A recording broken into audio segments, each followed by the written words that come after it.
Halo Kak, Assalamualaikum. Halo, Waalaikumsalam. Hah, sorry. Oke, gimana nih Kak? Suara saya udah terdengar jelas apa kecil apa gimana? Jelas, jelas, jelas, aman. Jelas. Oke, aman ya Kak ya. Nah sebelumnya Hmm. Kak, perkenalkan dulu saya admin Jehan yang bakalan temenin Kakak untuk ngobrol-ngobrol atau sharing nih tentang jurusan ilmu tanah di UGM di malam ini ya Kak ya. Dan sebelumnya ada ini nggak sih Kak? Ada apa ya? Hal yang ingin Kakak sampaikan dulu nih buat teman-teman yang udah gabung sama live kita hari ini. Buat teman-teman yang udah ngeluangin waktunya dan kuotanya, makasih banyak. Nanti kita ngobrol santai-santai aja, nggak usah tegang. Dan kalaupun misalkan ada yang mau ditanyain, tanyain aja. Kita aja sih. Oke, nih boleh Kak. Perkenalan dulu nih Kak. Kakak jurusan berapa gitu di Oke. UGM dan Halo segalanya. teman-teman. Oh, sorry.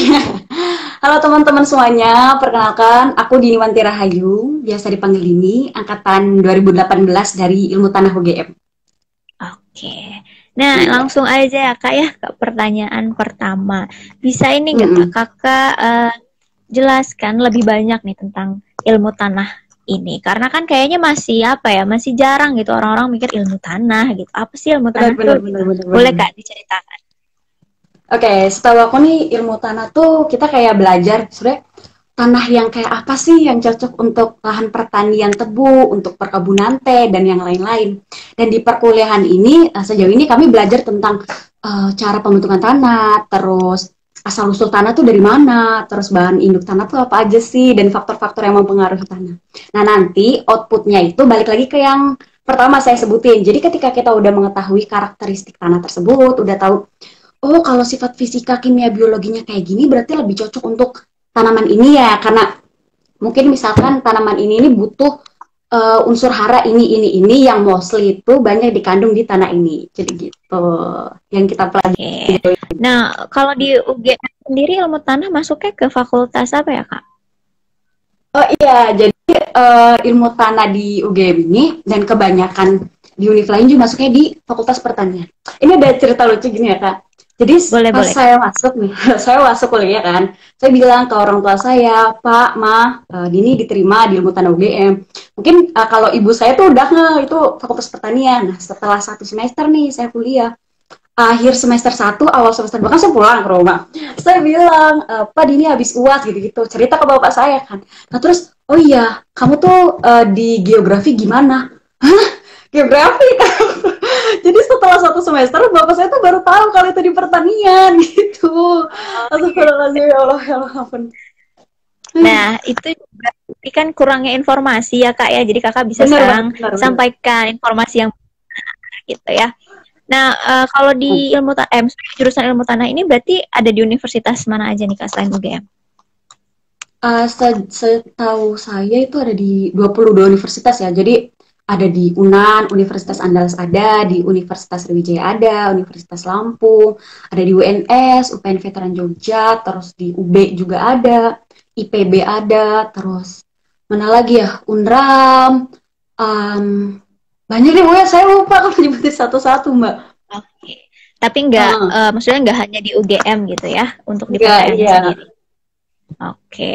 Nah, ini nih Kak, mata kuliah atau apa ya? Ya, mata kuliah yang ada di ilmu tanah ini yang apa aja sih Kak yang dipelajari dan yang paling menarik tuh apa sih Kak? Oke, sejauh ini saya kan baru semester 5. Udah semester 5.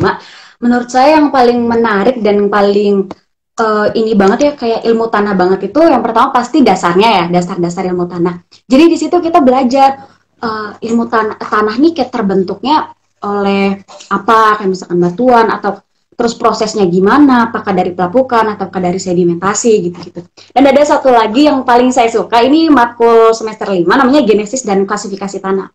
Jadi dari mata kuliah itu kita bisa tahu, oh ternyata kalau tanahnya dengan ciri seperti ini, seperti ini, seperti ini, itu masuk klasifikasi tanah ini. Dan klasifikasi tanah tuh nggak cuma ada satu, jadi ada beberapa kayak ada yang dari USDA, ada yang dari WRB, ada yang dari KTN juga, dari nasional, dari Indonesia.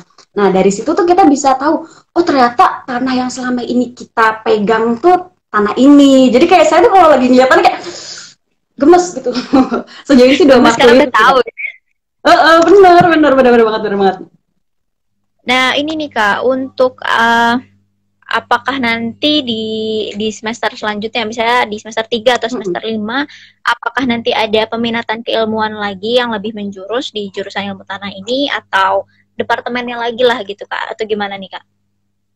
Kebetulan di ilmu tanah ini cuma ada satu, jadi departemen tanah, jurusan ilmu tanah gitu. Jadi entah itu semester 1 sampai semester akhir itu tetap di sini di ilmu tanah gitu. Mungkin di univ-univ lain ada, Oke, soalnya ada teman saya tuh dari Unpad, dia tuh baru menjurus di ilmu tanahnya itu setelah semester 5 kalau nggak salah. Setelah semester 5 baru menjurus ke ilmu tanahnya gitu. Tapi kalau di UGM sendiri tuh dari awal udah ilmu tanah. oke. Nah, apakah di semester 5 nih biasanya ada kayak mata kuliah pilihan gitu di UGM, ada juga nggak Kak? Kayak gitu. Sebenarnya buat kayak mata kuliah tambahan gitu ya, kayak yang pilihan kalau yang minat-minat aja silakan. Sebenarnya ada, cuma sejauh ini saya belum tertarik. Jadi dari semester 1 sampai semester sekarang saya belum pernah ngambil mata kuliah pilihan. Karena Oke. takutnya ke distract. Jadi kayak mata kuliah yang umumnya nggak saya optimalin, terus saya ngambil yang baru pilihan tapi nggak kepegang juga, takut gitu. Oke, oke Kak. Nah, untuk ini nih Kak, kenapa nih alasannya Kakak tiba-tiba milih ilmu tanah gitu saat SMA Uh, dulu? Iya, kenapa sih saya tuh milih petanah? Sebenarnya dari SMA tuh karena guru saya namanya Bu Titin, guru kimia itu karena beliau saya tuh jadi suka banget sama kimia. Dari kelas 10 tuh. Itu kan kayak dari saya SMP kan kayak kimia, aduh apa sih ini susah banget sampai pada akhirnya saya masuk SMA dan stigma saya terhadap kimia itu didobrak sama Bu Titin ya kayak wah ternyata kimia tuh tiga gitu. Nah, terus setelah itu masuk nih kelas 12 kan. Udah mulai milih-milih jurusan. Setelah itu tuh kayaknya aku mau ambil kimia murni. Tapi balik lagi karena saya tuh kekeh banget, saya tuh ambisius banget anaknya. Saya tuh mau udah pokoknya aku harus UGM gitu kan. Terus kayak aku mikir lagi, kayaknya pada saat itu dengan kondisi kayak seperti itu kayaknya nanti dulu dedin kimia murninya. Jadi nah terus saya searching tuh kayak apa sih yang nyambung sama kimia gitu karena nongol nih ilmu tanah. Nah setelah saya klik, saya research tuh ternyata di ilmu tanah ini banyak kegiatan lapangannya, which is itu saya suka banget kegiatan outdoor kayak misalkan nanti nyari sampel tanah ke pantai, ke gunung gitu-gitu saya suka banget. Jadi itu yang bikin saya, oh oke, fix aku mau ngambil ilmu tanah gitu. Oke, nah ini nih Kak, berhubungan sama yang tadi Kakak bilang, udah sering outdoor dan segala macamnya gitu. Selama 5 semester ini, praktikum dalam lab seperti apa, praktikum di luar lab gitu Kak, seperti apa, dan yang paling berkesan banget nih selama praktikum kan pasti banyak banget ya praktikum, itu yang mana nih Kak? Oke, mengenai praktikum ya. Jadi di ilmu tanah sendiri tuh ada namanya yang kayak praktikumnya tanah banget. Itu ada di lapangan sama ada di lab. Nah, di praktikum ini, di salah satu praktikum, pokoknya nilai disiplin tuh bener-bener harga mati.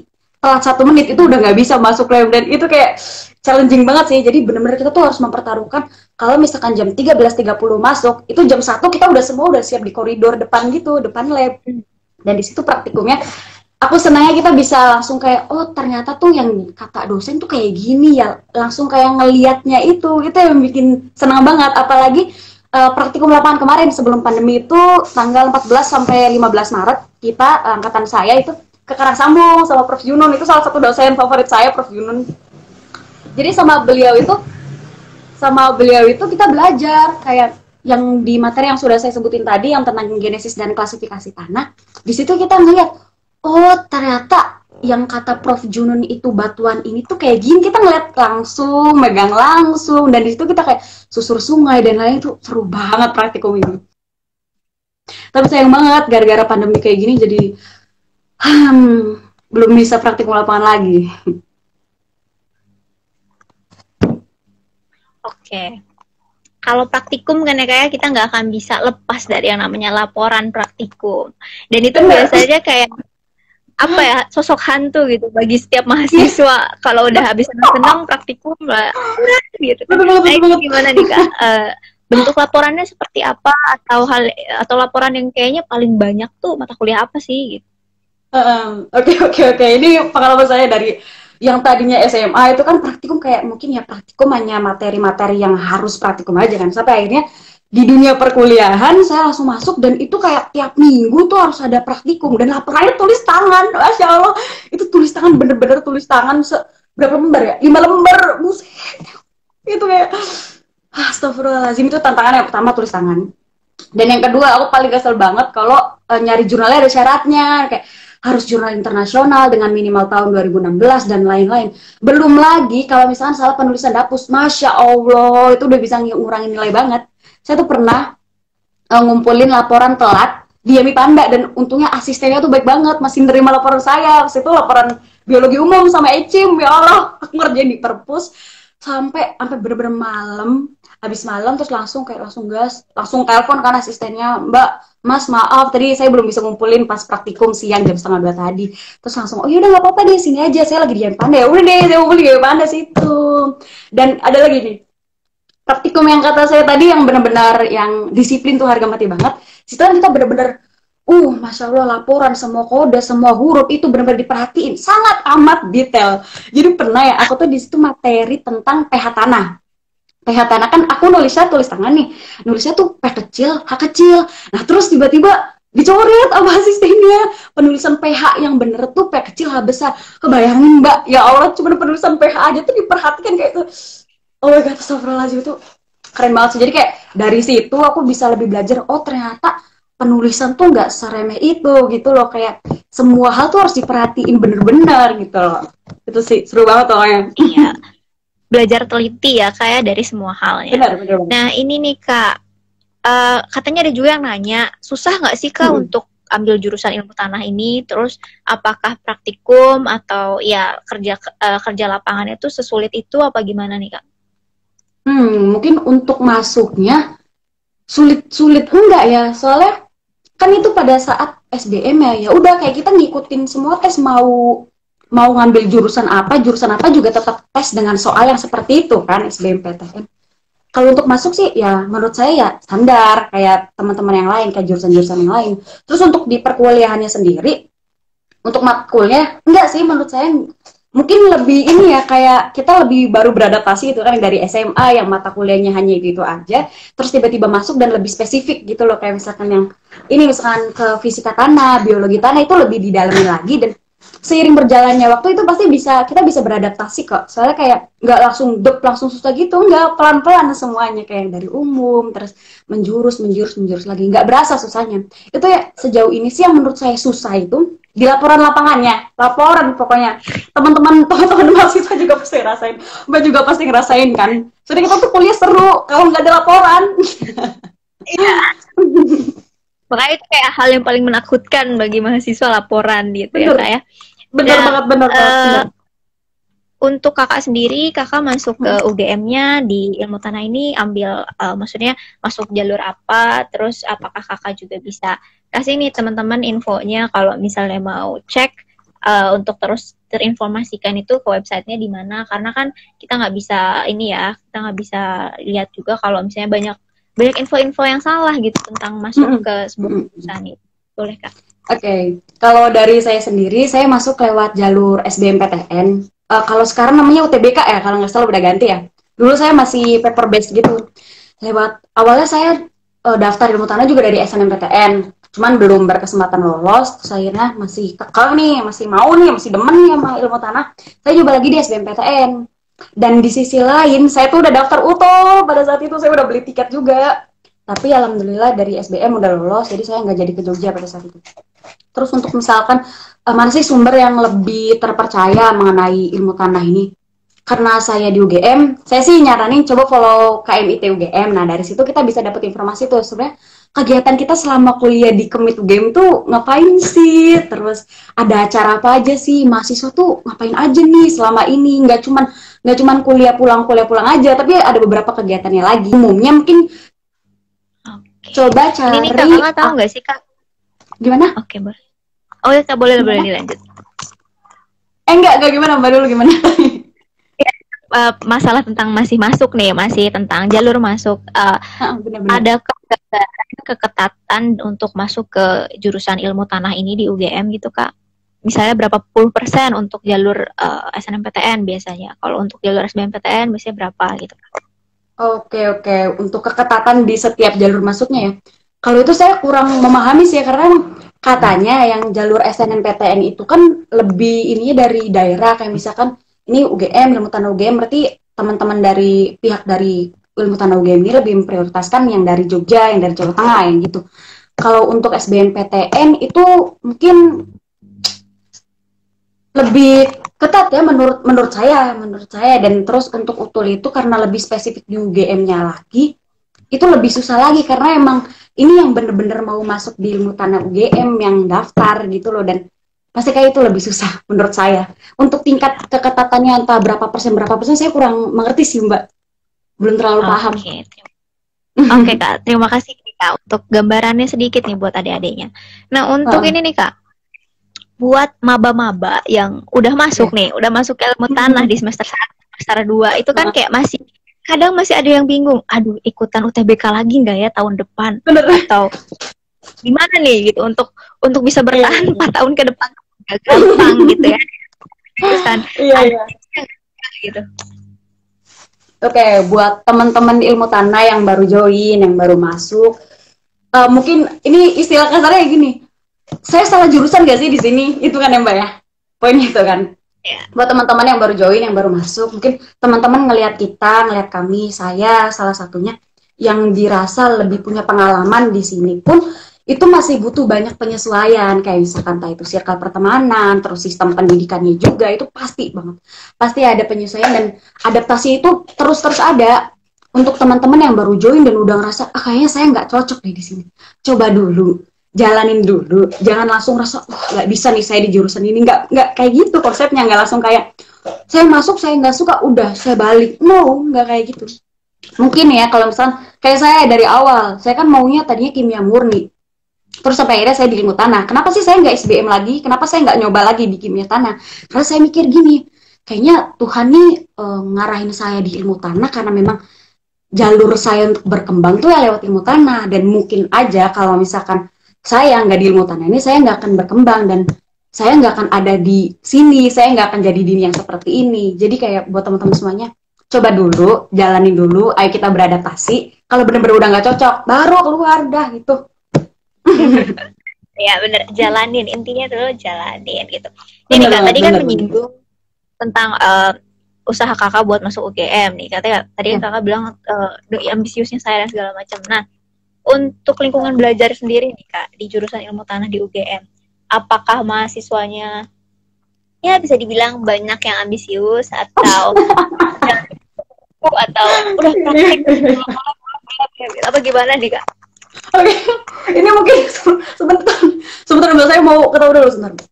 Jadi untuk masalah circle nih ya, kalau sebenarnya anak ilmu tanah nih ambis-ambis atau enggak sih? Tergantung teman-teman milih temen siapa. Tergantung. Kalau di circle saya sendiri, dulu saya kan anaknya nggak ambis nih dalam hal akademis, jadi kayak ya udah santai aja, chill aja gitu, mau dapat nilai B, C juga ya udah kayak gitu ya. Tapi ada beberapa teman saya yang bener-bener harga mati, pokoknya saya harus A, minimal saya B plus lah gitu. Tapi aduh, aku bukan tipe orang kayak gitu Mbak, jadi kayak ada banyak banget teman-teman saya yang kayak gitu. Kalau pertanyaannya gini, sebenarnya ada nggak sih teman-teman ilmu tanah yang ambis? Ada. Banyak nggak sih? Banyak. Dekat nggak sih sama saya? Kurang cocok sama saya, kurang cocok. Aduh ya Allah. Tapi benar teman-teman ilmu tanah banyak banget yang ambis, banyak banget yang sering ikut lomba dan lain-lain. Dan kita kan di ilmu tanah ini kan kayak ada forumnya yang satu Indonesia, namanya Fokusimiti. Nah di Fokusimiti ini sering banget kayak ngadain acara lomba-lomba, entah lomba poster, lomba videografi, lomba cerdas cermat juga. Nah di situ kita udah dikasih wadah. Jadi buat teman-teman yang lebih fokusnya ke akademik bisa banget tuh ikut joinan lomba di situ. Dan kami dari ilmu tanah juga sering banget ngadain event-event lomba kayak gitu. Gitu Kak. Oke. Nah jadi sebenarnya lingkungan tentang ambisius atau tentang belajar ya ada. Tapi kan balik lagi pilihan kitanya gimana. Benar banget. Kakak menyinggung tentang akademik nih, tentang organisasinya sendiri Kak, adakah tips gitu buat teman-teman maba-maba yang masih kebingungan untuk waktu? Ini organisasi lebih banyak kah atau akan lebih banyak? Iya. Kalau ini berdasarkan pengalaman pribadi saya, karena saya tuh lebih prefer ke organisasi. Kayak misalkan sejauh ini saya ikut 2 tahun nih ngejalanin di KMIT ini karena saya suka. Tapi buat teman-teman yang mungkin kurang nyaman di organisasi nggak apa-apa, fokusin ke sini aja, ke akademik. Tapi kalau untuk saya sendiri, saya lebih dominan ke organisasi karena saya rasa belajar buat saya tuh bukan yang kayak easy buat dilaksanain gitu loh. Jadi kayak butuh effort lebih buat saya harus belajar. Sedangkan kalau misalnya dibandingkan dengan event, dengan organisasi, saya lebih ngerasa kayak effortless kalau itu. Kalau misalkan belajar ya agak jadi buat teman-teman yang join organisasi silakan, boleh banget, boleh. Dan itu asik banget. Percaya sama saya, anak-anak ilmu tanah tuh yoi banget men. Yoi banget. Asik banget gitu ya. Jadi teman-teman kalau misalnya kebingungan atur waktu itu sih pintar-pintar kaliannya aja. Betul. Tapi jangan sampai timpang gitu ya. Yang satu lebih tinggi atau yang satu malah jadi kurang banget gitu. Nah, ini Kak, boleh diceritain ya sih Kak, prospek kerja ilmu tanahnya sendiri itu apa aja dan sektor mana aja gitu Kak? Ataukah memang bisa masuk ke pertambangan misalnya, atau seperti apa nih? Oke, mengenai prospek kerja dari ilmu tanah sendiri, ini yang setahu saya Mbak ya, sejauh ini sih saya tahunya pertama ada dari instansi pemerintah, terus kemudian di BUMN juga ada, swasta, sama atau enggak jadi tenaga pengajar kayak penelitian gitu juga bisa. Kalau untuk di pemerintahan ini kita bisa masuk di Kementerian Pertanian. Nah di situ kita bisa jadi tapi yang di Kementan ini nggak spesifik di ilmu tanah, jadi untuk semua teman-teman yang lulusan S1 pertanian itu bisa join di Kementan, dan nggak ada yang kayak untuk jurusan ilmu tanah nanti prospek kerjanya di sebelah sini ya, nggak, bukan kayak gitu, tapi lebih ke S1 pertaniannya kalau yang di Kementan. Terus kemudian ada yang di Dinas Lingkungan. Dari Dinas Lingkungan ini kita lebih ke revegetasi ekosistemnya, kayak misalkan kita memperbaiki vegetasi yang ada di daerah aliran sungai gitu-gitu. Itu mungkin buat fokus job desk-nya dari teman-teman ilmu tanah.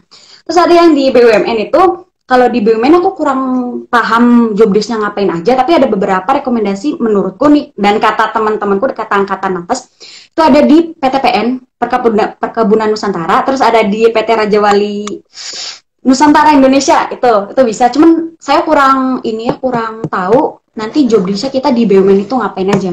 Dan ada lagi yang tenaga pengajar ini sama peneliti. Cuman minusnya dari sektor ini nih, kita harus ngejalanin S2 dulu. Jadi setelah kita S2 baru kita bisa jadi tenaga pengajar dan pendidik itu. Terus ada lagi di swasta. Ini menurutku yang prospeknya lebih kayak nampol banget. Yang pertama jadi pelaksana areal. Jadi di situ tuh tugasnya kayak kita memanajemen sumber daya manusianya juga. Teman-teman rekan kerja kita dengan potensinya yang seperti itu, gimana sih cocoknya pekerjaan seperti apa sih yang cocok untuk mereka. Sama satu lagi pengoptimalisasian sumber daya alamnya. Jadi misalkan saya di perkebunan ini nih, dengan sumber daya alamnya seperti ini, dengan sumber daya manusia yang seperti ini, harus saya apakan. Itu jenis dari pekerja dari pelaksana areal. Terus ada lagi R&D, itu research dan development. Di sini tuh lebih kayak pengaplikasian dari praktikum di laboratorium, kayak pengaplikasian ilmu kita banget selama kita di ilmu tanah. Kayak misalkan gini, saya kan di ilmu tanah kadang kalau misalnya praktikum lapangan itu ngambil sampel tanah, terus nanti diuji di lab. Nah disitulah tugas dari research dan development dari teman-teman yang mau join ke research dan development, itu lebih benar-benar agak sejalan banget sama perkuliahannya. Kalau yang tadi tuh yang pelaksana areal tuh sedikit agak menyimpang, karena kita harus memanage sumber daya manusia itu, which is itu kan nggak ada di mata kuliah kan, dan itu adanya di organisasi. Balik lagi pentingnya organisasi itu di situ. Terus ada lagi jadi peneliti tapi di PT swasta. Kalau di swasta ini setahu saya itu nggak harus S2. Tapi sayangnya kalau di swasta ini kan nggak dapat pensiunan, nggak dapat pensiunan. Nah itu kurangnya. Udah sih Mas, sejauh saya untuk prospek kerja di ilmu tanah seperti itu. Oke tuh teman-teman, jadi jangan ngerasa takut, aduh kayaknya dikit deh prospeknya. Enggak, ternyata sektornya luas dan banyak gitu ya. Nah ini nih Kak, tadi kan udah kasih tips nih buat maba-mabanya. Sekarang buat camabanya nih, yang masih SMA, masih di sekolah, Kak, ada nggak sih Kak yang Kakak ingin sampaikan buat mereka, supaya mereka yang tadi Kakak bilang nggak sampai salah jurusan, terus juga ada minat nih sama ilmu tanah, dan juga kayak informasi-informasi yang salah tadi sudah dibenarkan gitu nih Kak. Boleh disampaikan Kak? Ya, lebih buat ke teman-teman calon mahasiswa baru ya. Buat teman-teman semuanya yang masih bingung mau ngambil apa, sebenarnya saya tuh passionnya di mana. Coba gini deh, ada tips dari aku, karena aku juga pas SMA bingung banget passionku di mana. Coba gini, di matkul apa yang kalian tuh pada saat menjalani itu nggak kerasa, kayak misalkan pas udah selesai, pas gurunya udah bilang, oke teman-teman sekarang waktunya istirahat, itu kalian bakal bilang kayak, hah, udah kelar. Nah, kalau misalkan di mata pelajaran kalian udah ngomong kayak gitu, berarti itu ada kemungkinan passion kalian di situ. Itu pertama. Kalau misalkan kalian udah dapet, udah nemu, oh saya suka nih sama mata pelajaran ini. Coba search lagi di internet.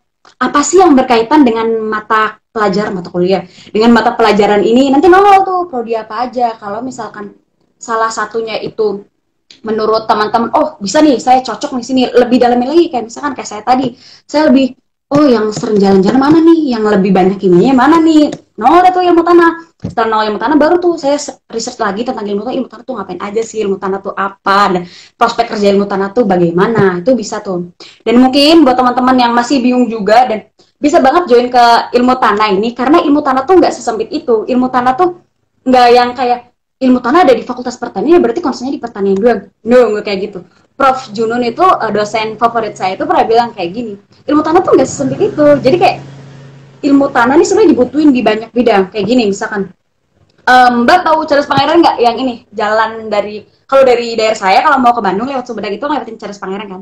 Yang ada Pangeran Cornel sama nama Denos itu. Di situ kan kayak jalanannya, masya Allah, astagfirullah, subhanallah, udah kayak tanah ini udah kayak mau ambruk aja kan. Nah, itu tugas dari teman-teman ilmu tanah. Benar. Itu tugas dari teman-teman ilmu tanah. Dengan tanah kemiringan seperti ini, dengan tekstur seperti ini, dengan struktur seperti ini, dengan curah hujan di tempat itu seperti itu, ini harus diapain ya? Harus dikonservasi dengan cara apa? Terus bagaimana sih kira-kira kayak kita tuh harus meminimalisir longsor di daerah itu tuh gimana? Nah, itu juga ranah teman-teman ilmu tanah tuh. Jadi buat teman-teman yang masih bingung dan masih ragu buat join ilmu tanah, mantep ini sekarang, dah. Jadi intinya kenali dulu dari sekarang passionnya apa, minatnya apa. Terus jangan lupa cari research ya. Research tuh kayak penting banget di masa-masa kalian sekolah gitu ya. Bener banget. Nah, ini nih Kak, rencana Kakak setelah lulus nih, karena udah semester 5 nih, bentar lagi lulus nih, semester 7, semester 8. Rencana ya, jangka pendek dan jangka panjangnya mau gimana nih Kak? Oke, untuk jangka pendek, saya sebagai mahasiswa semester 5, saya mau cepat-cepat semester 5 ini kelar. Tolong banget. Aku udah sama semester 5, Masya Allah, astagfirullahaladzim. Itu jangka pendek. Untuk jangka panjangnya, sejauh ini saya masih ada ambisi mau lanjut studi S2 di Jerman. Nggak tahu kenapa langsung kayak, terus saya mau ke Jerman, titik, nggak mau tahu pokoknya. Sejauh ini itu, tapi saya barangkali nanti di depan saya dapat tawaran kerja, dapat gaji 20 juta per bulan kan, ya udah ambil. Sejauh ini itu sih jangka pendek dan jangka panjang saya. Amin ya Kak ya, semoga rencana jangka panjangnya benar-benar apa ya, dapat realisasikan gitu, kayak diridoi gitu ya sama Allah. Gitu. Buat teman-teman nih yang punya gambaran semester 5 tuh emang semester di titik jenuhnya kalian sebagai mahasiswa biasanya ada di semester 5 gitu. Bener, ya. Bener banget. Nah, bener banget. Karena karena juga ini ya kayak terhalang oleh waktu yang sudah habis ya. Nah, nih buat teman-teman yang belum sempat bertanya atau kayaknya belum kepikiran nih mau nanya apa, boleh langsung hubungi Kakak nih Kak lewat Instagram Kakak atau mau lewat mana nih Kak? Boleh disampaikan. Boleh banget. Buat teman-teman semuanya yang masih ragu mau masuk jurusan apa atau mau tanya-tanya langsung tentang ilmu tanah, bisa banget DM saya Dini WRH_. Ketuk DM-nya, ting, Assalamualaikum gitu. Jangan pakai P, saya nggak terima. Iya, nggak boleh ya. Tidak. Betul. Sopan gitu ya pakai P. Nah, betul sendiri ya. Iya betul banget. Nah, dari kami sendiri Kak, dari Intip Kuliah mengucapkan terima kasih sebesar-besarnya Kakak sudah mau meluangkan waktunya dan sharing-sharing sama kita. Ini kan sedikit sharing lah ya, kayak cuman gambaran umum doang tentang ilmu tanah. Nah, kalau misalnya Kakak tertarik nih mau menjelaskan lagi atau mau membahas lebih dalam tentang suatu hal di ilmu tanah, Kakak bisa tulis artikel, nanti bisa masukin lagi ke website kami di intipkuliah.com ya Kak ya, kami tunggu. Iya. Makasih banyak juga. Makasih banyak juga ya Kak, udah mau milih saya, terima kasih.